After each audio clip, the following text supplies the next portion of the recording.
Wyoming Territory, June 1884. The sun beat down hard on the high plains, and the wind carried dust like whispers of old stories.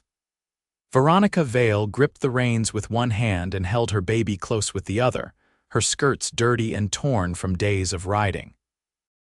Her boy, Forrest, just past 2, whimpered softly against her chest, too tired to cry, too hungry to sleep. She had not seen another soul in 3 days. Her husband was dead. Shot behind the barn near Larkspur Creek by the same men who set fire to their home and took everything they had. They rode under no flag, just greed and violence. She had not waited to bury him. There had been no time. She ran with Forrest wrapped in a blanket, took her husband's horse and rode north into the prairie. She had no map, no plan, only the hope that somewhere out there someone might help her. The horse stumbled, limping now. She stopped, slid off, and pulled Forrest closer. Her lips were cracked. She had not eaten since yesterday morning. She looked out over the waving grass, endless, golden, empty. Her legs gave out. She fell to her knees, and then she heard it, hoofbeats. She turned her head sharply. A rider was coming fast, dust rising behind him like a ribbon. She stood, shielding Forrest with her body. Her hand went to the knife tucked into her boot, the only thing she had left that could defend them. The rider slowed as he approached.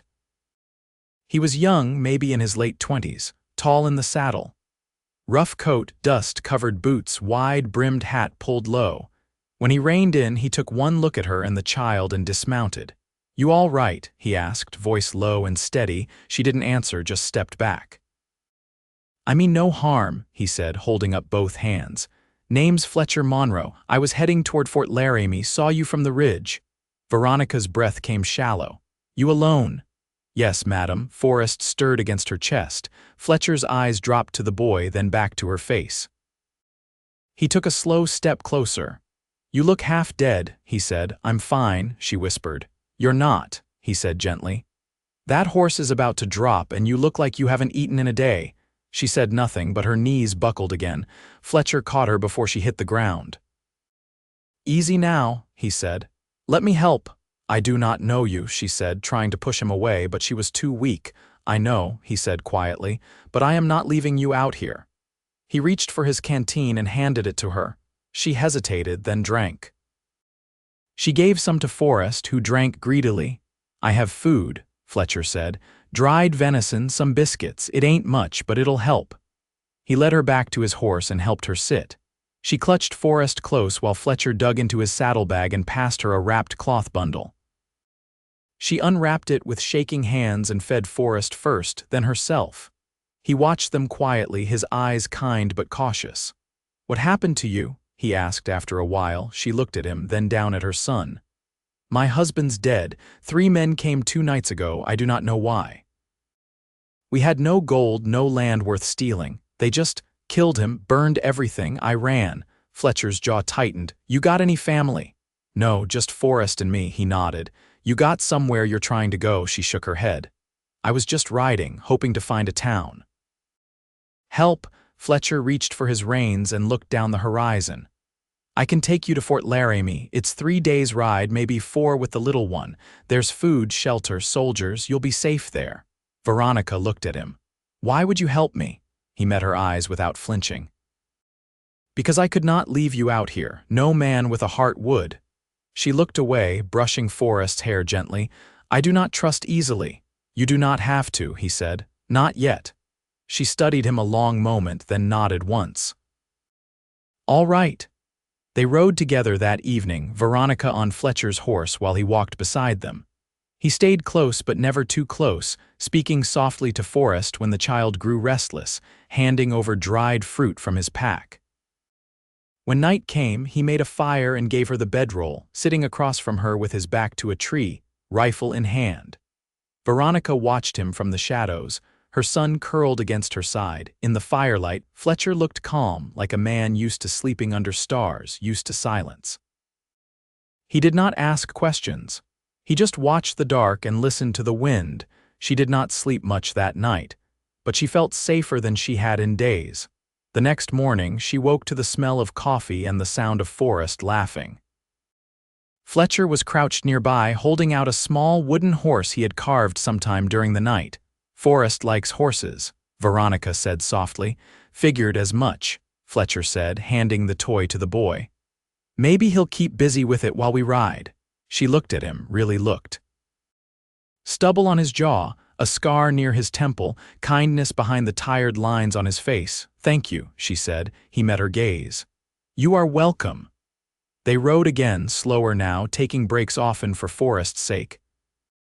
Fletcher taught him how to whistle between his teeth, made him laugh with silly songs about prairie dogs and tumbleweeds. Veronica watched, cautious but warming. Fletcher never pushed, never pried, but when she spoke, he listened like her words mattered. By the third day, Forrest reached for Fletcher's hand without hesitation, and Veronica did not stop him. They stopped near a stream that evening, and after dinner, when Forrest had fallen asleep, Veronica sat beside Fletcher near the fire. The silence between them was soft, not empty. "I do not know what comes next," she said. "You do not have to know yet," he said. She looked at him. "Why are you still here? You could have left me at any town." He turned to her, eyes steady. "Because I could not leave you." She watched him, heart pounding. Something had shifted.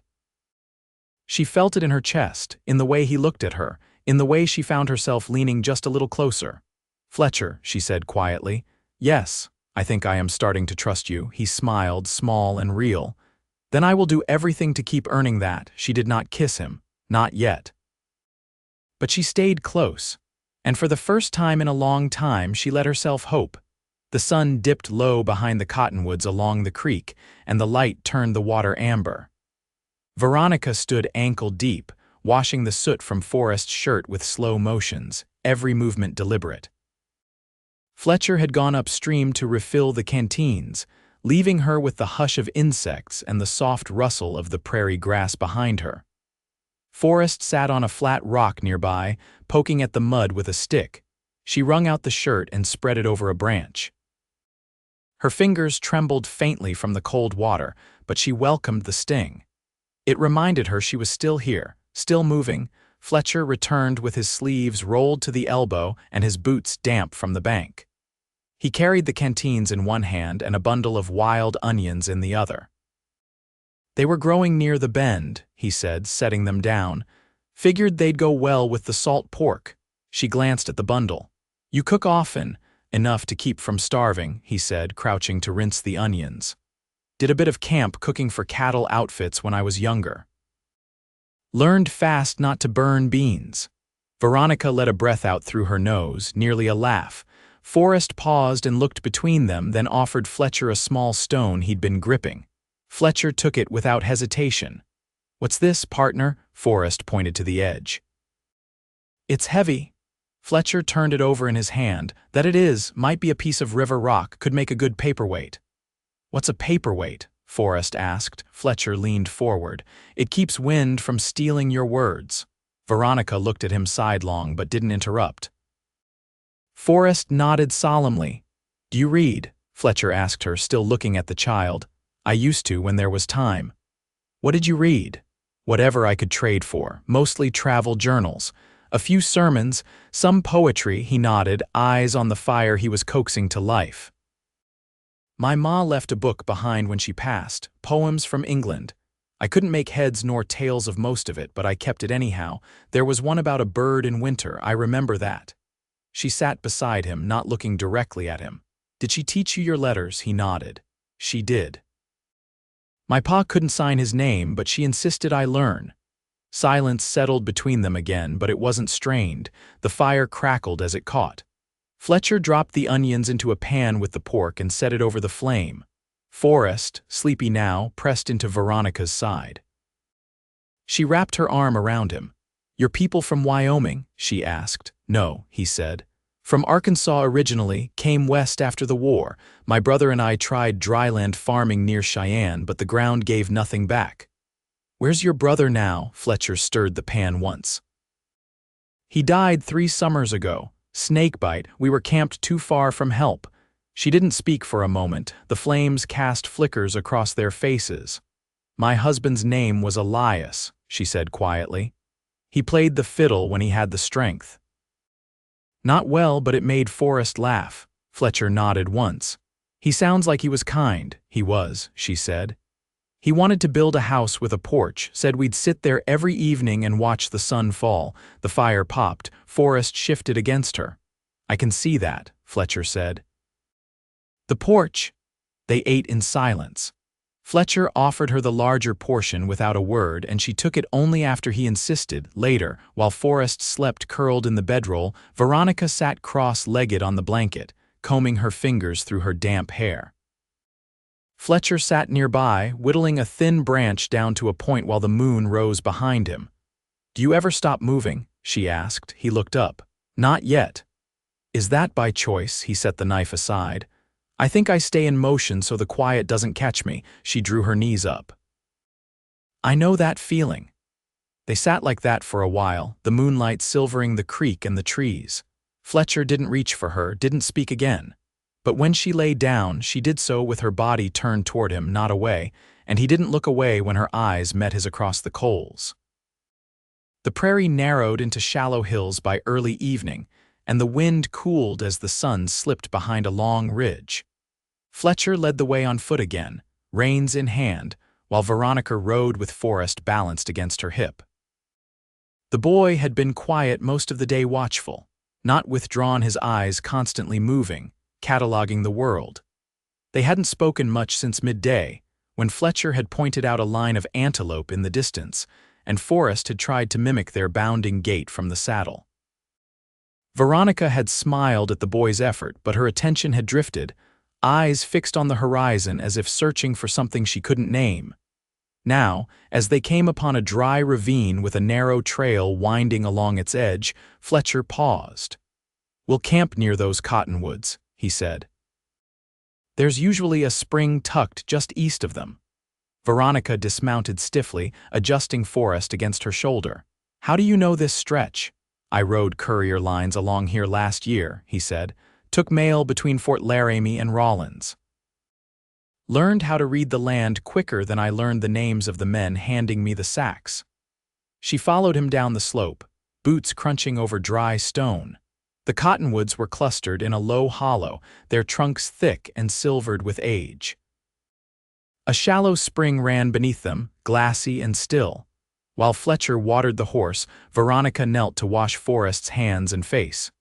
He yawned, leaning into her with the kind of trust children don't question. She lowered him to the ground and let him dig with a stick near the edge while she unlaced her boots.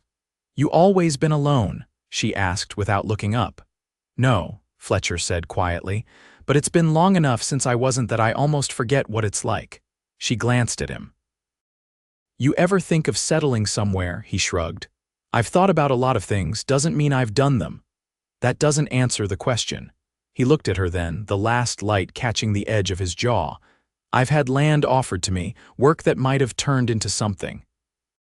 But every time I thought I was close, something shifted. Storms, men with louder claims, or I'd get called away before I knew if it was mine to begin with."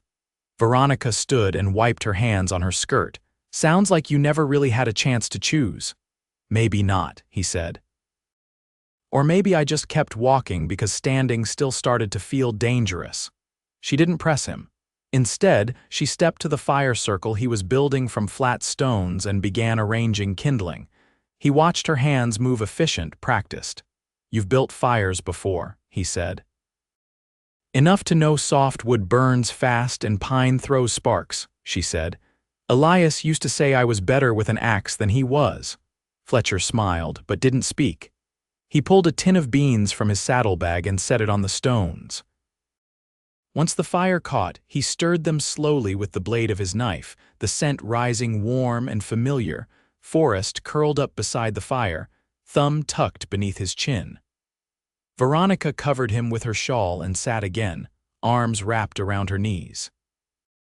"What would you do?" she asked. "If the world gave you one place to stay?" Fletcher didn't answer right away. He tipped the blade through the bubbling beans again and watched the flames climb. "I'd build something that didn't need to be left behind." She nodded once, absorbing that. Then softly, "Would you build it alone?" He turned to her then, his eyes darker in the firelight. "No, I wouldn't." She didn't look away. "Neither would I." The fire cracked once, sharp and sudden. Somewhere out beyond the trees, a bird rose into the night. Fletcher reached down and split what was left of the beans between their two plates. When he handed hers over, their fingers brushed just lightly, but enough to still the air between them. "I don't know what comes next," she said, voice low. "You don't have to know it tonight," he said. "But if it's all right with you, I'll stay close enough to find out." She nodded slowly. "It's all right." They ate in silence after that, the fire throwing long shadows as night settled deep. When Veronica lay down beside Forrest, she didn't face the dark. She faced Fletcher. And when he banked the coals and stretched out nearby, he did the same. The wind shifted overnight, carrying the scent of rain and sage from some distant storm. Veronica woke with Forrest's knees tucked against her ribs and the sky just beginning to lighten, pale blue bleeding into gray. Fletcher was already up, crouched near the fire pit, his coat pulled tight against the chill. He was sharpening his knife on a flat stone, the quiet scrape rhythmic and steady. She rose without a word, brushed the dust from her skirt and went to check the saddle's straps. Her hands moved by habit, but her thoughts wandered. There had been something in the way he'd looked at her the night before, unspoken, but clear.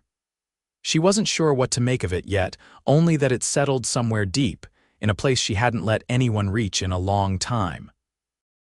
"You sleep?" he asked, still working the blade. "Enough," she said, tightening the girth one notch. Forrest didn't stir once. Fletcher glanced toward the boy, still curled beneath her shawl. "He's tougher than he looks." Veronica nodded. "He's had to be." The knife slid once more along the stone, then Fletcher set it aside. "We're near the Laramie River. Should cross it by midday if we keep pace." She turned toward him.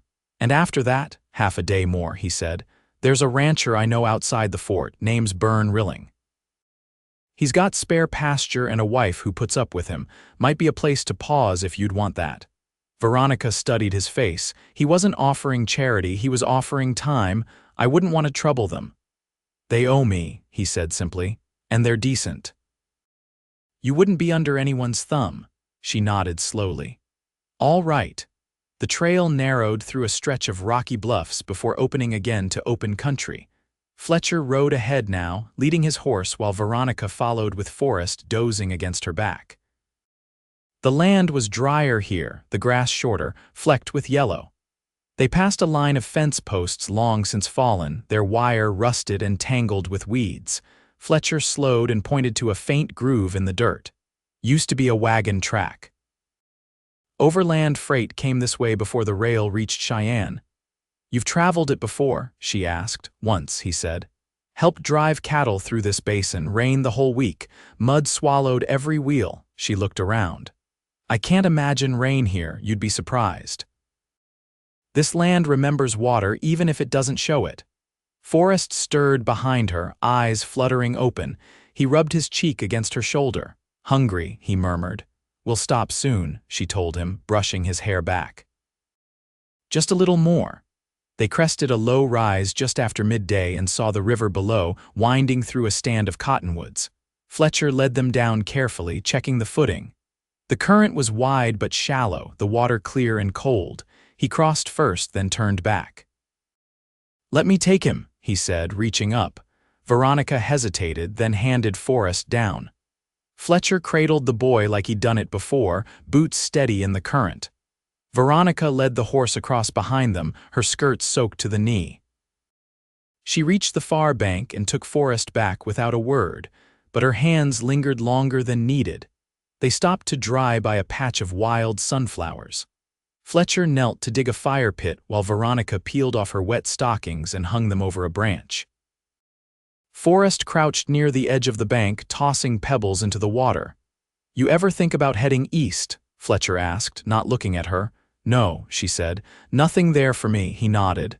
"I never did either. Always felt like I'd be walking backward." She tucked her damp stockings into her satchel. "What would you do if you didn't have to keep moving?" Fletcher shrugged. "Build something that stays put, maybe a place with a roof that doesn't leak. A garden. A reason to come home at night." She looked at him across the fire. "That sounds like a good reason." He met her eyes. "It could be." They didn't speak again until the fire burned down and Forrest had eaten the last of the bread from her saddlebag. Veronica packed their things while Fletcher saddled the horses. When she turned to check Forrest's boots, she found Fletcher watching her quiet. "There's something you should know," he said. She straightened. "All right. I don't make promises I can't keep. And I've made plenty of mistakes in my time, left things unfinished, walked away from more than a few chances." She didn't blink. "Why are you telling me this?" "Because if I stay," he said, "it won't be for a day or a week. I won't vanish when it gets hard." She stepped closer, hands still. "Then stay." His shoulders lowered slightly, only slightly, and he nodded once. "All right," he said. "I will." They mounted again, and the trail turned north along the river. The afternoon light stretched long over the grass, and behind them the footprints faded into the dust. The Rilling Ranch came into view just as the sky softened into dusk, low-slung structures tucked against a slope, the creek winding behind a line of cottonwoods. A dog barked once from the porch, then went quiet. Smoke rose from the chimney, thin and blue. Fletcher raised a hand to signal, and a man stepped out, wiping his palms on his trousers, his face weathered and quick to assess. A woman followed, her apron dusted with flour, eyes squinting toward them. Fletcher turned in the saddle. "This is where we stop." Veronica looked past him at the house. "They know you, they do," he said. "They'll welcome you as they did me." The Rillings offered no questions beyond what was necessary. Byrne took the horses toward the barn, and his wife, Lisa, ushered Veronica and Forrest inside with a firm nod and a basin of warm water. The house smelled of yeast and old wood, and the walls were lined with shelves crowded by stitched samplers and glass jars filled with preserved peaches. Fletcher remained outside to speak with Byrne. Through the window, Veronica saw his shoulders shift as he spoke, low, calm, decisive. She dried Forrest's face and combed his hair with her fingers, smoothing the dust from his collar. He leaned against her knee, quiet and content. That night, they ate with the Rillings at a long pine table, passing dishes and stories in equal measure. Fletcher sat beside Veronica, not touching her, not needing to. She could feel his presence like a steady current beside her, quiet and sure. After the meal, as the Rillings cleared the table, Veronica stepped with Fletcher onto the back porch. The wind had picked up and the stars blinked through a veil of cloud. She drew her shawl tighter, more from habit than need. He leaned against the railing, arms folded. "They said you and Forrest can stay as long as you need. There's a spare room off the kitchen," she nodded. "And you, I'll take the bunkhouse." She was quiet for a moment before looking at him fully. "You don't have to sleep out there." His brow lifted slightly. "I'm not rushing anything." "I know," she said. "That's not what I meant." He waited, letting her set the pace. "I've been thinking about that porch Elias wanted to build," she said. "How I used to imagine it as a place to rest, but I was waiting for someone to build it with." Fletcher's voice was gentle. "And now, I think I've found him." He didn't move immediately, just searched her face for anything unsaid. Then he stepped closer, close enough for her to feel the warmth of him even in the cool night air. "I'd build that porch," he said. "And anything else you wanted." She reached up, her fingers finding his. "I want a life, a quiet one, with someone who doesn't leave when it gets hard." "I don't leave," he said. She rose onto her toes and kissed him, not rushed, not uncertain. It was a kiss that met in the middle, built on the silence between words and the steadiness of shared ground. He rested his forehead to hers. "You sure?" "I am," she said. "And I don't want to be afraid anymore." They stood there until the stars brightened, and the night settled around them like a promise. The weeks that followed stitched themselves into rhythm. Veronica helped Lisa with baking and mending, while Fletcher worked with Byrne in the barn and out in the pasture. Forrest took to feeding the hens, chasing them in crooked circles until they scattered with indignant clucks. Fletcher built a small table for the room beside the kitchen, and Veronica painted wildflowers along its edge with dye made from crushed berries and ash. He carved her a new comb when he noticed hers had splintered. She mended the cuff of his shirt without being asked. They spoke little of what came before, not because it was forgotten, but because it was no longer the only thing they carried. One morning, with the frost still clinging to the windows, Fletcher came in from the barn with a folded paper in hand. "Burns' cousin is selling a plot near the river," he said. "It's not much, but the soil's good. There's a cabin needs work." She took the paper and read it slowly, then looked up. "Do you want it?" "I want us to have it," he said. "If you're ready." She set the paper down. "I am." That spring, they moved into the cabin after Fletcher repaired the roof and Veronica scrubbed the floors until they shone. Forrest planted beans in a row behind the house, and they built that porch together, board by board. It faced west, toward the hills, and in the evenings they sat there, Forrest between them, watching the sun fall behind the cottonwoods. One night, after the boy had gone to sleep, Fletcher lit the lamp and reached into the drawer beside the bed. He took out a small silver ring, simple but well made. "I traded for this in Laramie," he said. "Didn't know when the right time would be." She smiled, tears gathering but held back. "It's now." He slid the ring onto her finger and they sat together in the hush that followed, nothing needing to be spoken. Years passed, and the land remembered them. The porch held their weight through late summers and long winters.